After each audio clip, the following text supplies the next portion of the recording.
इफिसियों 4 अध्याय 17 आयत से हम पढ़ेंगे आपके लिए, उसे नोट करें, हमारे साथ इस आयत को देखें।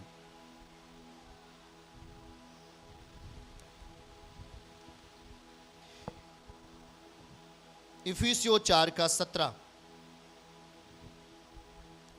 इसलिए मैं यह कहता हूं, प्रभु में जताए देता हूं, आपको बता रहा है परमेश्वर, जैसे अन्य जाति लोग अपने मन की अनर्थ रीति पर चलते हैं, तुम अब से फिर ऐसे ना चलो।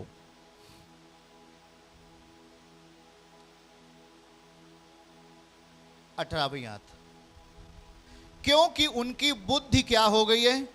अंधेरी हो गई है, और उस अज्ञानता के कारण, कहिए, अज्ञानता के कारण जो उनमें है, उनके मन की कठोरता के कारण वे परमेश्वर के जीवन से अलग किए हुए हैं। वो परमेश्वर के जीवन से क्या कर दिए गए? अब जरा ध्यान से सुनना, किसके जीवन से अलग कर दिए गए? फिर से बोल के बताइए। परमेश्वर के जीवन से अलग कर दिए गए। वो कौन व्यक्ति है, कौन भाई है, कौन बहन है? देखिए क्या लिखा है, क्योंकि उनकी बुद्धि अंधेरी हो गई। उनकी बुद्धि अंधेरी हो गई क्योंकि उन्होंने अंधकार की बातों को अपने जीवन का हिस्सा बनाया। अपनी लाइफ में परमेश्वर के डिवाइन प्लान का हिस्सा नहीं बना। अपनी जिंदगी में परमेश्वर की प्लानिंग का हिस्सा नहीं बना।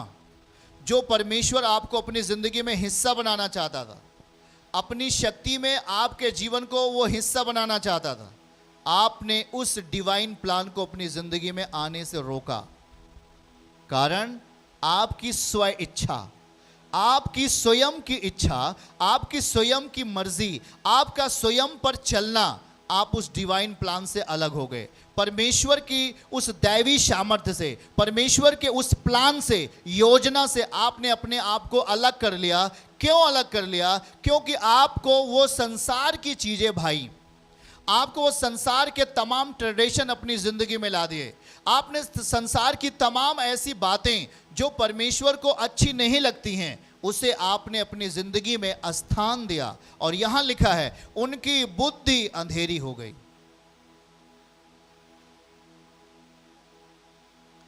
एक व्यक्ति था जो बहुत धनवान था। सच्ची घटना सुनो, वो बहुत धनवान था, पर उसको आधी उम्र में उसको कैंसर हो गया। क्या हो गया उसको? उसको कैंसर हो गया। आधी उम्र में उसको कैंसर हो गया, पर वो बहुत धनवान था। उसने एक दिन अपने घर पर एक वकील को बुलाया और कहा कि मेरी आधी प्रॉपर्टी गरीबों में बांट देना। जब मैं इस धरती पे नहीं रहूंगा, या मैं, अब तो मुझको कैंसर हो गया, ऐसा कह के वो बोला कि मैं अब इस धरती पे नहीं रहूंगा, मेरी आधी प्रॉपर्टी किसको, कहां बांट देना? गरीबों में बांट देना। वकील ने तुरंत उसको लिया और आधी प्रॉपर्टी को अलग किया और उस आधी प्रॉपर्टी को गरीबों में बांट दिया। उसका कैंसर खत्म हो गया और वो 92 साल का हो गया, व्यक्ति नहीं मरा। एक बात को नोट करो, इस बात को ध्यान देना है। हम अपनी जिंदगी की जो भी इच्छाएं हैं, हम सोचते हैं कि अपनी मर्जी से जिए, और जब हम अपनी मर्जी से जीते हैं, हमारी जिंदगी में लॉस आता है, समस्या आती है, मौत आती है, मृत्यु आती है। जब उस धनवान व्यक्ति ने अपनी प्रॉपर्टी को, आधी प्रॉपर्टी को जब कंगालों में बांट दिया, उसका कैंसर समाप्त हो गया और वो पूरी उम्र इस धरती पे जिंदा रहा। हालेलुया। याद रखो, क्यों? क्योंकि उसने अपने जीवन को उस प्लान में शामिल कर लिया जो परमेश्वर चाहता है। आज आप में से बहुत सारे लोग आशीषित क्यों नहीं होते? आज आप में से बहुत सारे लोग अपनी ज़िंदगी में बहुत जल्दी वो इस धरती से चले जाते हैं। बहुत जल्दी कोई बीमारी आती है, उन्हें समाप्त कर देती है, क्योंकि वो अपनी मर्जी पे जीते हैं। और जिस दिन आप परमेश्वर के प्लान में अपने आप को लेके आ जाते हो, जिस दिन खुदावन के प्लानिंग में अपने आप को लेके जाते हो, उस दिन उस आपके ज़िंदगी के हर हिस्से के ऊपर खुदावन का नियंत्रण होता है, यीशु मसीह के नाम में। याद रखना इस बात के लिए, अपनी स्वेच्छा, अपनी मर्जी हमको गड्ढे में लेके जाती है। यहां लिखा है उनकी बुद्धि अंधेरी हो गई, और लिखा है अज्ञानता के कारण जो उनमें है उनको कठोर बना दिया। पहला। दूसरा, उनको जीवन से अलग कर दिया। कौन सा जीवन? आज वो जीवन नहीं, दाल भात रोटी कपड़ा मकान, ये लाइफ नहीं। वो लाइफ जो स्वर्ग से दे दी गई है, परमेश्वर के पुत्र के रूप में, यीशु मसीह के रूप में जो हमारे लिए दे दी गई है, वो लाइफ की बात कर रहा है। उस लाइफ से आप अलग होते हो। जब उस लाइफ से आप अलग होते हो, उस जीवन से आप अलग होते हो, तो आपकी जिंदगी में फिर परमेश्वर का कोई मास्टर प्लान नहीं है कि आप बच जाओ। आपकी लाइफ कब धोखा खाए, आपकी लाइफ कब नीचे चली जाए, आपकी जिंदगी कब आंसुओं के साथ बन जाए, ये कोई गारंटी नहीं है।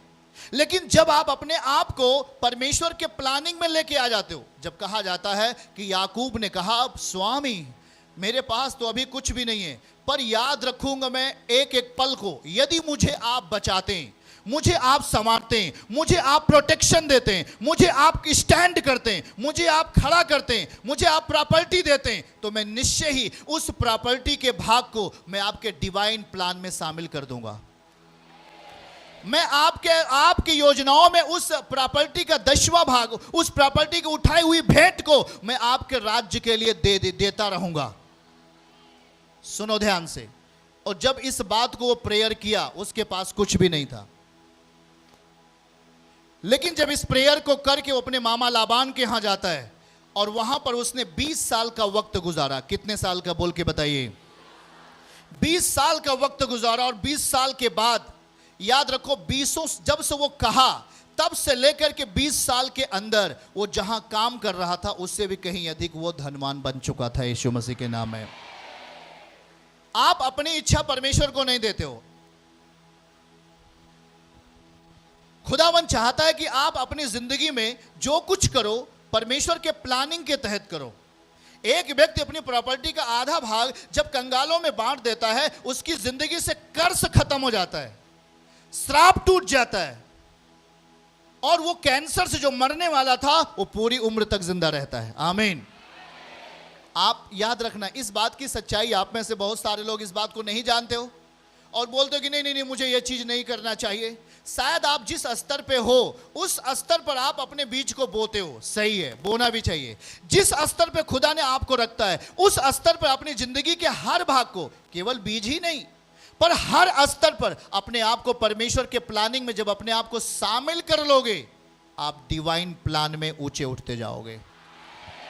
आप उसके ग्रेस में ऊंचे उठोगे, यीशु के नाम में।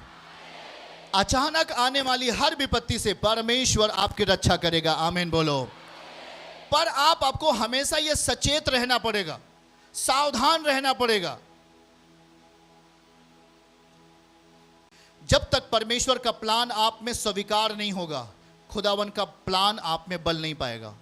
याद रखो कि परमेश्वर की प्लानिंग ही है, उसका वचन का जो प्लान है वो आपको हर खतरों से बाहर करता है, और पेड़ के समान आपको उम्र देने का प्रयास करता है परमेश्वर। पेड़ की नाई। फिर से देखिए, ध्यान से सुनिए इस बात को। उनकी बुद्धि अंधेरी हो गई क्योंकि उन्होंने अंधकार की चीजों को अपना हिस्सा बना लिया। हेलो, ध्यान से सुनना। और उस अज्ञानता के कारण बुद्धि अंधेरी हो गई। वचन का ज्ञान नहीं है, वचन का ज्ञान नहीं है, आपकी लाइफ में डिवाइन प्लान नहीं है, आपको वो चीजें नहीं पता है जिसके कारण आपको बचना चाहिए।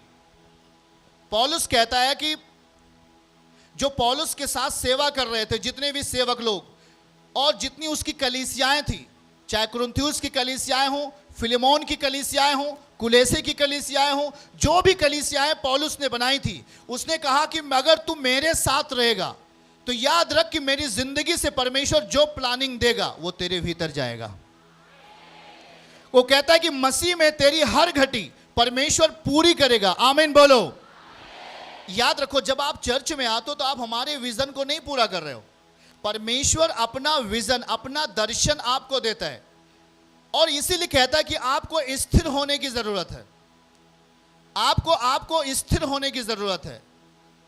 आप कुछ लोग यहां भाग, कुछ लोग वहां भाग, कुछ लोग वहां भाग, कुछ लोग वहां भाग। याद रखो, उदाहरण के लिए यदि आप 10 डॉक्टर के पास जाते, या 20 डॉक्टर के पास जाते, या 5 डॉक्टर के पास जाते, आप 5 तरीके की बातों को अपनी लाइफ में देखते हैं, हाँ या ना?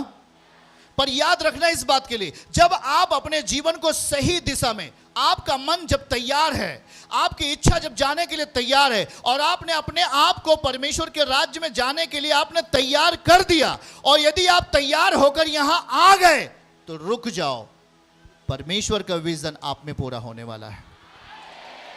दर्शन ऐसे नहीं पूरा होता यहां भाग वहां भाग। दर्शन तब पूरा होगा जब आप परमेश्वर की प्लानिंग को समझ पाओगे। ये देखो क्या लिखा है वचन में, अज्ञानता के कारण उनके मन क्या हो गए। आगे क्या लिखा है, उनके मन कठोर हो गए। अज्ञानता के कारण वो परमेश्वर के जीवन से क्या हो गए, अलग कर दिए गए। उनमें जीवन नहीं है। उनके ऊपर शैतान का बल काम करता है। उनकी जिंदगी में शैतान जब आता है तो उनके दिमाग को पलट देता है, उनके व्यवसाय को तोड़ देता है, और उनकी जिंदगी में कोई भी डिवाइन प्लान पूरा नहीं होता। हेलो, कितने लोग बातों को समझ रहे हैं आप लोग? याद रखना इस बात के लिए, क्या हम बता रहे हैं, उनकी बुद्धि अंधेरी हो गई, और उस अज्ञानता के कारण, कौन सी अज्ञानता, परमेश्वर के वचन की नासमझ। जब आप मसीह के साथ चलते हो, विश्वास बहुत जरूरी है, सही है। सब लोग बोलते हैं मैं विश्वास करता हूं। कितने लोग विश्वास करते हैं? ओ, सारे लोग विश्वास करते हैं कि नहीं करते? ओ, हम विश्वास करते, सब लोग विश्वास करते हो, पर आपने अपने विश्वास के अंदर अभी भी अज्ञानता को रखा है, ना समझ। वो कौन सा ना समझ है? जहां जो बातें नहीं बोलनी चाहिए वो बातें हम अपने जुबान से बोलते हैं, जिस काम को नहीं करना चाहिए उस काम को हम कर बैठते हैं, जहां नहीं जाना चाहिए वहां हम अपने पैर को लेकर चले जाते हैं। ये एक अज्ञानता ही है, और यही अज्ञानता आपको जीवन से अलग कर देती है,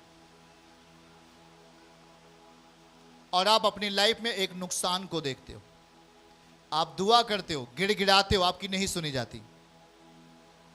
परमेश्वर ने आपको हिदायत देता है, वो आपको बार बार समझाता है। याद रखना इस बात के लिए, वो आपको नहीं चाहता कि आप बर्बाद हों, वो आपको नहीं चाहता कि आप समाप्त हों, वो आपको नहीं चाहता कि कोई बीमारी आए और आपको मार दे। वो अपनी इच्छाओं में, अपने प्लान में आपको शक्तिशाली बनाना चाहता है। आमीन बोलो, हालेलुया। याद रखो, इसीलिए हमें उसके प्लानिंग को क्या करने की जरूरत है, समझने की आवश्यकता है, उसके विधि को समझने की आवश्यकता है। हम स्थिर नहीं है, इसलिए हम परमेश्वर का विजन जो आपके अंदर पूरा होने वाला होता खो देते। वो आपके बेटी को आशीष देने वाला होता है, वो आपके घर को आशीष देने वाला होता है, पर आप अपने विजन से अलग हो गया। अब आप अपनी इच्छा पे चल रहे हैं, अब आप अपनी मर्जी पे जा रहे हैं। हाँ, जहां मन में आया वहां गया, जो करना था वो आपने कर लिया अपनी इच्छा के अनुसार। आपने जो चर्च में जो आपको परमेश्वर आपको प्लान देने वाला था, जो आपको अपना विजन परमेश्वर जो दर्शन देने वाला था, आप उससे अलग हो गए। आपने कहा भैया क्या बताएं, हमको 6 महीने हो गया कुछ नहीं मिला। पर आपने 6 महीने में कहां कहां गया, आपने उसकी खबर आपने रखी? दिखाइए इसको फिर से। क्योंकि उनकी बुद्धि अंधेरी हो गई, और उस अज्ञानता के कारण उनमें उनके मन कठोर हो गए। कठोरता के कारण वो परमेश्वर के जीवन से क्या कर दिए गए? याद रखो क्या लिखा है, परमेश्वर के जीवन से अलग कर दिए गए। जब आप उसके जीवन को, परमेश्वर के दर्शन को जो उसके वचन में लिपटा हुआ है, अगर आप नहीं पकड़े तो आपके लिए बड़ा धोखा है।